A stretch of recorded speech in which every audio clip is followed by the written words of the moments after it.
आज बात कर लेते हैं अपन गुणसूत्रों की। और गुणसूत्र होते क्या है, किस तरह से काम आते हैं, क्या इनके फंक्शंस हैं, वो सारी चीजें अपन यहाँ पर देखने वाले हैं। तो गुणसूत्र का क्या फंक्शंस है, वो सारी चीजें देखेंगे। सबसे पहले मैंने बात कर लेते हैं गुणसूत्र के आधार पर, यानी गुणसूत्र को क्रोमोसोम्स के नाम से जाना जाता है। और ये बनता कहाँ है, कहाँ पर ये इसका फॉर्मेशन होता है, तो आपको पता होगा जो सेल्स होती है इनका एक न्यूक्लियस होता है। इसी न्यूक्लियस के अंदर एक क्रोमेटिन बहुत लंबा, ठीक है, क्रोमेटिन का जाल पाया जाता है। और ये जाल ही बाद में गुणसूत्रों का निर्माण करता है, क्रोमोसोम्स का निर्माण करता है। अब इस सभी सेल्स के अंदर जो क्रोमोसोम्स होते हैं, यानी जो गुणसूत्र होते हैं, उनकी संख्या अलग होती है। साथ में उनकी आकार आकृति भी अलग होती है। ये सबसे बड़ा मेनली फंक्शंस है, क्योंकि इसी के आधार पर संतति डिसाइड होती है। आपके गुणसूत्र के आधार पर ही आपकी आगे आने वाली पीढ़ी डिसाइड होती है। तो बहुत बड़ा रोल प्ले करता है गुणसूत्र अपने ह्यूमन लाइफ में या प्लांट लाइफ में या एनिमल लाइफ में, जिसमें भी, क्योंकि जितने भी लिविंग ऑर्गेनिज्म हैं वह सब के सब गुणसूत्रों के आधार पर टिके हुए हैं।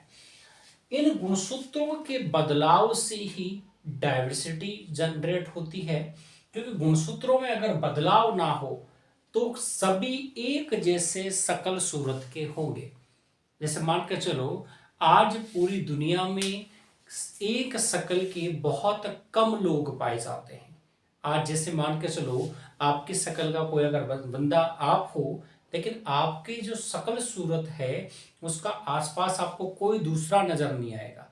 क्यों नजर नहीं आएगा? वह किसकी बदौलत है? गुणसूत्रों की, यानी क्रोमोसोम्स की बदौलत है। ये डिफरेंट होते हैं सभी में, ठीक है। अब डिफरेंट क्या है, हम कहने वाले हैं कि सर ह्यूमंस में तो 46 क्रोमोसोम्स पाए जाते हैं, यानी 46 क्रोमोसोम्स तो सभी के अंदर पाए जाते हैं। जितने भी ह्यूमन होंगे, जितने भी मनुष्य होंगे, उन सभी के अंदर 46 क्रोमोसोम्स पाए जाते हैं। अब यहां पर हमने ये तो कह दिया, फिर तो ये सारे के सारे सेम होने चाहिए। तो आपको ये नहीं पता कि ये जो 46 क्रोमोसोम्स है ये भी दो टाइप्स के हैं। ये भी दो टाइप्स के हैं। एक तो 44 जिसे ऑटोसोमल कहा जाता है, और एक दूसरे होते हैं जिसे XX या XY, ठीक है। ये सेक्सुअल क्रोमोसोम है, यानी ये कहीं ना कहीं आपकी आगे की जनरेशन को, यानी लड़का पैदा होगा या लड़की पैदा होगी, उसको ये डिसाइड करते हैं। ये ऑटोसोमल है, ये सभी में सेम टू सेम पाए जाते हैं। जितने भी मनुष्य होंगे उनमें ये 44 जो क्रोमोसोम्स हैं ये सेम टू सेम होंगे। बाकी के दो जो क्रोमोसोम्स हैं वह डिफरेंट होंगे। या तो उसमें XX होगा तो लड़की, और XY होगा तो लड़की। कभी कभी इन क्रोमोसोम्स की संख्या में कमी या फिर वृद्धि हो जाती है। तो कमी या वृद्धि हो जाने की वजह से इन क्रोमोसोम्स में बहुत ज्यादा क्या जाता है, म्यूटेशन हो जाता है। और म्यूटेशन होने की वजह से इनकी संख्या में कमी आ जाती है कभी कभी, या वृद्धि हो जाती है। जैसे मान के चलो कि यहाँ पर XX है तो सिर्फ सिंगल X रह जाए, इसका मतलब ये पूर्ण रूप से लड़की नहीं रहेगी, यानी इसके लक्षणों में क्या आ गई, कमी आ गई। अब यहां पर जैसे मान लो सिंगल Y आ जाए, ओनली X नहीं आए, तो कमी आई है। कमी आई है तो कहीं ना कहीं इनके लक्षणों में कमी आएगी, वो कहीं ना कहीं उसके अंदर बहुत सारे परिवर्तन देखने को मिलेंगे। अगर इनके अंदर वृद्धि हो जाती है, जैसे कभी कभार XXX आ जाता है, ठीक है, तो फिर ये सुपर फीमेल बन जाएगी। XXX, तो इस कारण से इनके अंदर एक X और आ गया, तो जो लड़की का जो कैरेक्टर था वो और बढ़ गया। तो कहीं ना कहीं ये म्यूटेशन की वजह से ऐसा होता है। और म्यूटेशन बहुत ही ज्यादा, ठीक है, इनको बिल्कुल नॉर्मल इंसानों से बिल्कुल अलग कर देते हैं। तो म्यूटेशन होना लाजमी है। क्यों हो जाता है म्यूटेशन, ऐसा क्या होता है, म्यूटेशन क्यों हो रहा है? म्यूटेशन इसलिए हो जाता है क्योंकि आज का जो इन्वायरमेंट है वह कहीं ना कहीं रेडिएशन से भरा हुआ है। रेडिएशन से, अगर इन्वायरमेंटल में कभी कभार रेडिएशन आ जाती है, या फिर बार बार में अपनी अवेयरनेस नहीं होने के कारण बार बार में हम एक्सरे करवाते रहते हैं, तो एक्सरे जो है वो बहुत ही ज़्यादा घातक होता है, वहाँ पर म्यूटेशन होने की संभावना बढ़ जाती है। और कुछ चीज़ें और भी होती है म्यूटेशन होने की, जैसे कोई लेडी प्रेग्नेंट है और वो बार बार में अगर एक्सरे करा रही है तो फिर वहाँ पर म्यूटेशन होने की प्रोबेबिलिटी बढ़ जाती है। इस कारण से थोड़ा सा अपने को इन चीज़ों रेडिएशन से बचना चाहिए, तो वहाँ पर म्यूटेशन आपका नहीं होगा। तो 46 क्रोमोसोम्स हैं और ये सभी में अलग अलग पाए जाते हैं। अब इनके क्या है, 46 तो टोटल है, अब इनके क्या है, पेयर बनते हैं। तो 23 क्रोमोसोम्स के क्या है, डबल पेयर बनते हैं। ठीक है, तो ये जोड़े में पाए जाते हैं, जोड़े में पाए जाते हैं। तो यहाँ 23 और अगर इसको मैं ऐसे खोल के लिखूं तो आप ऐसे लिख सकते हो 22 प्लस एक्स एक्स या 22 प्लस एक्स वाई, ऐसे आप लिख सकते हैं। अब क्या होता है, गुणसूत्र का फॉर्मेशन कैसे होता है, निर्माण कैसे होता है, वो भी थोड़ा सा समझने का टॉपिक है। तो गुणसूत्र आखिर बना क्यों, यहाँ तो क्रोमेटिन का जाल था, गुणसूत्र कहाँ से आया। तो यहाँ पर जो क्रोमेटिन जो जाल है ये क्या हो जाता है, इसका संघनन हो जाता है। संघनन होने का मतलब यहाँ पर उपस्थित जो तरल पदार्थ है ये क्या करती है, कोशिका जो केंद्रक है वह त्याग देता है और तरल पदार्थ कहाँ आ जाता है, बाहर आ जाता है, साइटोप्लाज्म में आ जाता है। ये तरल पदार्थ जैसे ही बाहर आता है तो जो क्रोमेटिन मटेरियल है वो एक दूसरे के पास आ जाते हैं, यानी जो धागे हैं वो एक दूसरे के बिल्कुल पास पास आ जाते हैं और पास पास आकर ये क्या हो जाता है, इंटरफेज में जो गुणसूत्र क्रोमोसोम्स हैं वो दिखाई नहीं देते।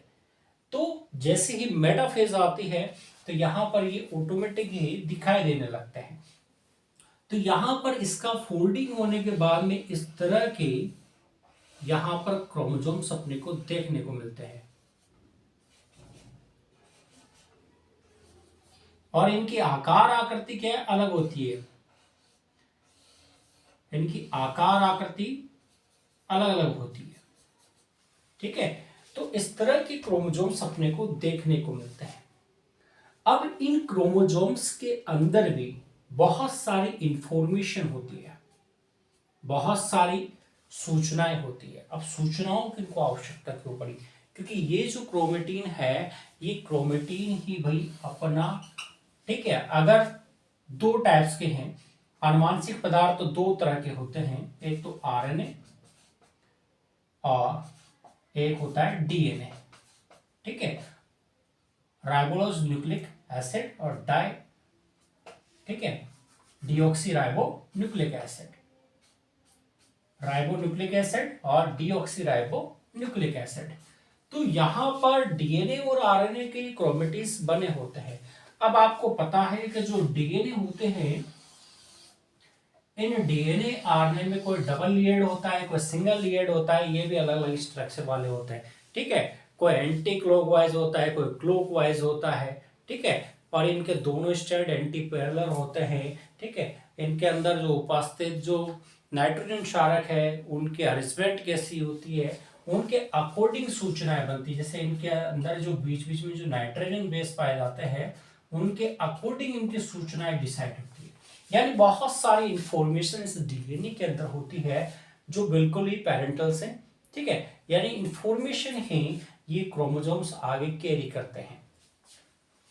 अब यहां पर जो डीएनए था उसकी सारी इंफॉर्मेशन किसके अंदर आ गई, ये फोल्ड हो गया यानी संगठित हो गया, संगठित होकर क्या बना लिया उसने, क्रोमोसोम्स। अब इसके अंदर ही क्या उपस्थित है, डीएनए आरएनए। अब इसके अंदर बहुत सारी इंफॉर्मेशन प्रेजेंट है। अब ये इंफॉर्मेशन जो है वो अलग अलग एलील्स पर प्रेजेंट है, अलग अलग एलील्स पर प्रेजेंट है। अब अलग अलग एलील्स पर क्या होते हैं, डिफरेंट टाइप के जीन प्रेजेंट होते हैं। यहां पर जैसे ए है, बी है, स्मॉल ए है, स्मॉल बी है, यहाँ पर सी है, ये डी है। तो डिफरेंट टाइप की इंफॉर्मेशन इन एलील्स के ऊपर जीन के रूप में प्रेजेंट होती है। अब ये जीन क्या करते हैं, दो या दो से अधिक जीन या कभी कभार एक जीन पर्टिकुलर किसी भी इंफॉर्मेशन के ऊपर अपना प्रभाव प्रकट करता है। जैसे मान के चलो अभी कोई चाइल्ड का बर्थ मतलब उसका फॉर्मेशन हो रहा है, ठीक है, तो कहीं ना कहीं जैसे वो भ्रूणावस्था में रहेगा, यानी उसका फॉर्मेशन अभी चालू है। अब जब भ्रूण है तो भ्रूण क्या करेगा, उसका डेवलपमेंट होगा, ठीक है, एम्ब्रियो डेवलप होगा। तो एम्ब्रियो डेवलप होने के टाइम पर वहां पर क्या होगा, बहुत सारी इंफॉर्मेशन कौन देगा, यही क्रोमोसोम्स देंगे। इन क्रोमोसोम्स के अंदर क्या होती है, सूचना होती है। जैसे मान के चलो आपके पास क्या होती है, एक मेमोरी कार्ड है, उस मेमोरी कार्ड के अंदर बहुत सारे सॉन्ग्स वगैरह, बहुत सारी फोटोज वगैरह आपके पास होगी। वह क्या है, सूचना है। एक मोबाइल से आपने निकाल कर दूसरे मोबाइल में उसको लगा दिया। अब लगाने के बाद में यहां पर जो सॉन्ग प्ले हो रहे थे वो सेम टू सेम लिस्ट दूसरे मोबाइल में खुलेगी। तो वैसे ही जैसे पिता है, ठीक है, जैसे माता है, उसने जैसे ही चाइल्ड को, ठीक है, जन्म दिया, यानी बच्चा जैसे ही आया, तो इसका इंफॉर्मेशन किसके पास है, बच्चे के पास है। यानी पिता प्लस माता दोनों की इंफॉर्मेशन किसके पास आई, बच्चे के पास आई। कैसे आई, क्योंकि इनके अंदर भी क्या प्रेजेंट था, डीएनए, और इसके अंदर भी क्या प्रेजेंट आया, डीएनए। किसका डीएनए है, इन दोनों का डीएनए है। और इस डीएनए को अपन क्या मान सकते हैं, मेमोरी कार्ड। यानी इनके पास जो मेमोरी कार्ड था, वो मेमोरी कार्ड अब कहां आ चुका है, दोनों का कॉपी होकर मेमोरी कार्ड कहां आ चुका है, बच्चे के अंदर। तो यहां पर उसकी जो शकल सूरत बनेगी वो किसके अकॉर्डिंग बनेगी, जो उसके माँ बाप होंगे। यानी कहीं न कहीं जो बच्चे होते हैं उनके हर अंग का विकास किसके, डीएनए की इंफॉर्मेशन के अकॉर्डिंग हुआ, माता पिता की। यानी माँ बाप ही पूरी बच्चे की जितनी भी संरचना बन रही है, नीचे से लेकर आप पैर से लेकर ऊपर बालों तक की जितनी भी स्ट्रक्चर बॉडी के अंदर बनी है, वो माता पिता की इंफॉर्मेशन के अकॉर्डिंग बनी है, यानी उसके डीएनए के अकॉर्डिंग बनी है। अब यहां पर इंफॉर्मेशन कौन दे रहा है, जो जीन रेगुलेट करते हैं। हर एक इंफॉर्मेशन पे ये क्या करते हैं, नजर रखते हैं। यानी हर एक जितना भी काम हो रहा है, जैसे क्या होता है ना, जब कोई नई बिल्डिंग तैयार होती है, कंस्ट्रक्शन होता है, तो जो उसका मालिक होता है वह क्या करता है, उसके ऊपर नजर रखता है, कारीगर के ऊपर नजर रखता है कि भाई तो ढंग से काम कर रहा नहीं कर रहा। और बीच में अगर वो कहीं कमी कमजोरी होती है, कसर होती है, तो वो बीच में टोक भी देता है, बना भी देता है। तो यहां पर कारीगर कौन है, यहां पर जो कारीगर है वो आपने शायद एक टॉपिक पढ़ा हो रेप्लिकेशन करके। वहां पर क्या है कि जो पुराना डीएनए है, क्योंकि डीएनए तो यहाँ लिमिटेड है, अब नए के पास गया था थोड़ा सा डीएनए, यानी एक छोटी सी डीएनए की टुकड़ा गया था। अब उस डीएनए से बहुत ज्यादा डीएनए जनरेट करना है, यानी बिलियंस ऑफ सेल बनानी है। एक सेल से, छोटी सी सेल्स है, मुझे बिलियंस ऑफ सेल्स को जनरेट करना है। अब जनरेट करना है तो मेरे पास तो एक छोटा सा टुकड़ा आया, ज्यादा से ज्यादा 1000 बेस पेयर का होगा, 1200 बेस पेयर का होगा। उस छोटे से टुकड़े से ही मुझे बिलियंस ऑफ सेल्स बनानी है, और बिलियंस ऑफ सेल्स का मतलब ये है कि बिलियंस ऑफ डीएनए बनाने हैं। अब बिलियंस ऑफ डीएनए बनाने हैं तो मुझे कितना ज्यादा रेप्लिकेशन करना पड़ेगा, बहुत ज्यादा। अब टाइम पीरियड भी फिक्स है कि 9 महीने में मुझे बिलियंस ऑफ सेल्स बनानी, एक सेल्स है, यानी इस एक डीएनए की मुझे बिलियंस ऑफ डीएनए बनाने हैं सिर्फ 9 महीने के टाइम पीरियड में। अब आप सोच लो, दुनिया में ऐसी आज तक कोई मशीन नहीं बनी जो इतनी कॉपियां एक साथ निकाल दे। इतने कम टाइम पीरियड में। दुनिया में ऐसी कोई जेरोक्स मशीन नहीं है जो इतनी तेज गति से इतनी ज्यादा कॉपियां तैयार कर सके। तो कितना नेचुरल फॉर्म है। अब यहां पर सबसे बड़ा जो रोल प्ले करते हैं, वो रोल प्ले कौन करते हैं? पॉलीमरेज। पॉलीमरेज ही कारीगर हैं यहां पर बिल्डिंग तैयार करने के लिए।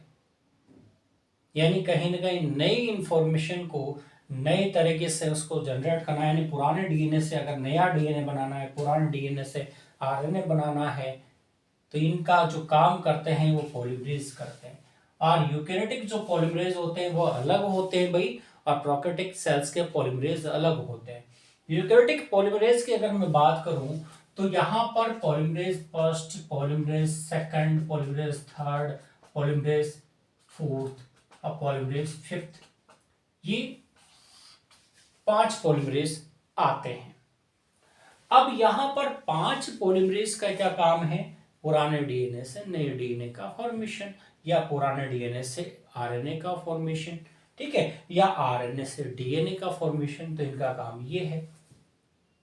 लेकिन लफड़ा यहां पर एक हो गया कि यहां पर जो इनकी जो स्पीड है, वह सभी पॉलीमरेज की स्पीड 1 न्यूक्लियोटाइड पर सेकंड होती है।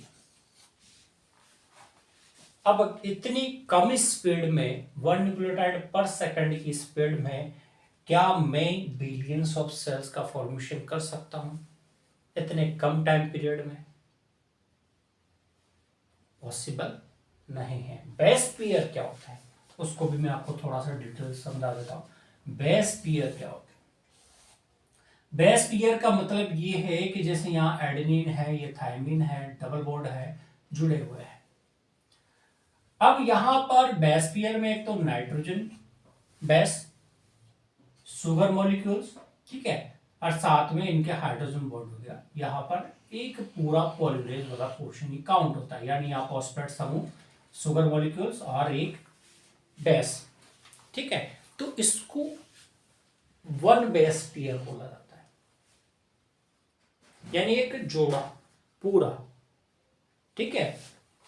तो ये 1 बेस पेयर है। अब दूसरा जुड़ेगा जो साइट्रोसिन है, तो ग्वानिन के साथ जुड़ेगा ट्रिपल बॉन्ड के साथ, ठीक है, तो ये सेकंड बेस पेयर। उसके बाद में थर्ड बेस पेयर। तो ऐसे बेस पेयर बनते हैं। अब आप सोचो, एक डीएनए के अंदर नॉर्मल जो बेस पेयर होते हैं वो 800, 900, 1000, 1500 या इससे भी बड़े बेस पेयर से एक डीएनए बनता है। तो इनके अंदर बहुत ज्यादा इंफॉर्मेशन होती है, जिससे क्या होते हैं, बिलियंस ऑफ सेल्स का फॉर्मेशन होता है। अब इनके ऊपर रेगुलेट कौन करते हैं? इनके ऊपर कंट्रोल करते हैं भाई जीन। जीन का काम क्या है? देख रेख। अब बॉडी के अंदर बॉडी पार्ट्स का फॉर्मेशन हो रहा है, बन रहे हैं। जैसे मानकर चलो भ्रूणावस्था में कान बन रहा है, ठीक है। अब इस कान का फॉर्मेशन अगर तरीके से नहीं होगा, अगर बनाने वाले ने अगर इसमें मिसमैचिंग कर दी, गलती कर दी, तो किसी का कान क्या हो जाता है, ज्यादा बड़ा हो जाता है, या किसी के कान की यहां से चिपक जाता है, या किसी का कान गायब ही हो जाता है। तो गलती किसकी है? गलती पॉलीमरेज की है। तो कहीं ना कहीं ये चीजें देखने को मिलती है। आंखें, कभी कभार आंखों में भी क्या हो जाते हैं, बहुत सारी चीजें देखी होगी आपने, किसी की नीली आंखें, किसी की पीली आंखें, ठीक है, पीली नहीं, आई कलर 3 ही होते हैं, ब्लैक, ब्राउन एंड ब्लू, ठीक है। तो वहां पर डिफरेंट हो जाता है। कभी कभार आपने देखा होगा कि होती यहां पर 5 उंगलियां है, लेकिन कभी कभार ये जो थंब है ये डबल हो जाते हैं, अंगूठे डबल हो जाते हैं, उंगलियां डबल हो जाती है, कभी कभी 6 उंगलियां आ जाती है।